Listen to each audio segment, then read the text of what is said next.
Hey, what's going on? I'm Matt O'Leary back with another video, and today we're going to be talking about what do the Jets do for offensive tackle if they go wide receiver in the first round. But before we get started, I just wanted to mention that you can follow me on social media at Matt O'Leary NY on Facebook, Twitter, Instagram, and TikTok. And if you haven't already, please make sure to subscribe to the podcast. New episodes every single Monday. Call in, ask your questions. I'll try to answer them on the show, and we have a lot of fun. New episodes, like I said, every Monday. So a lot of people want the New York Jets to go wide receiver in round one. There's really a heated debate on social media amongst Jets fans, amongst people who talk about the New York Jets every day. And it's, do you go offensive line in round one or do you go receiver? And I see people on both sides and extremely heated over it. So what I wanted to do today was, what would the New York Jets plan be if they did go wide receiver? And you could see why it's an appealing option, even if you're someone like me who wants them to take the best available tackle at 11. It's really easy to see why people fall in love with Jerry Jeudy, his pristine route running, and CeeDee Lamb, who is great yards after the catch kind of guy, and who has a great catch radius. Like I said, these are really good receivers, so it's easy to fall in love with them and want to take them. The only issue is, what do you do at the tackle position? Because that too is a huge need. So if you do take one of Lamb or Jeudy at 11, you have a few options, one of which is trade.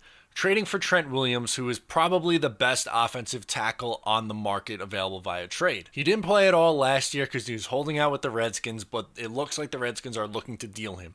They wanted a first last year. They lowered that down to a second. No one has offered them a second, so if I'm the Jets, I am offering the Giants, which is the first of the third round picks, and trading for Trent Williams. That's not my preferred option. I should maybe clarify that.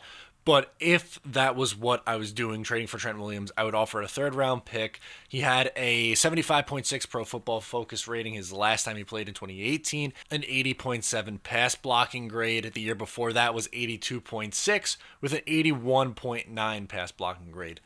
When healthy and when on the field, there is no doubt about it, he is one of the better offensive linemen in this league.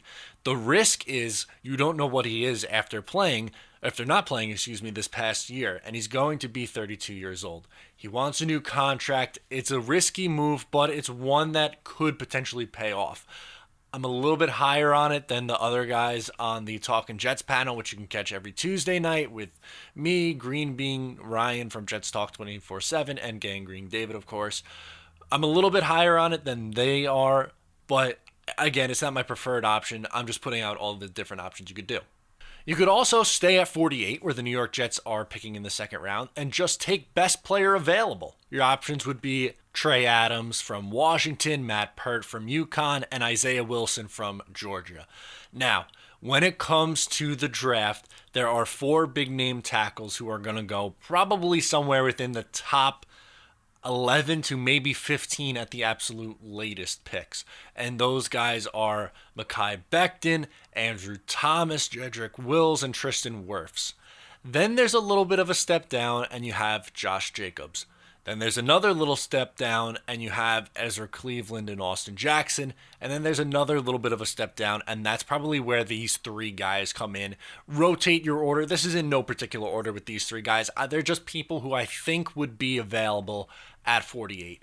Again, it's really tough to project the later rounds because teams reach all the times. Teams' boards, there's 32 teams in the league. Everyone's board's going to look a little bit differently. So someone who maybe you thought is more of a second round talent goes in the back end of the first round, and maybe someone who the consensus is he's a first round pick drops to the second round.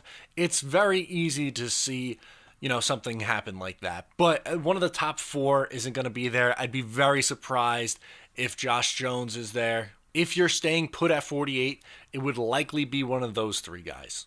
The last option you could do is trade back up into the first round. So you could package your second and third round pick, and you could look to trade with teams like maybe San Francisco, Kansas City, the Ravens. Those are all teams on the back half who either are looking to move back and acquire more picks, they don't have a lot of picks, or are just notable to move around. The Ravens have a bunch of picks this year, but they've been known to move throughout the draft, so I wouldn't be shocked. And you have the Joe Douglas connection there, so maybe you want to move up and get somebody.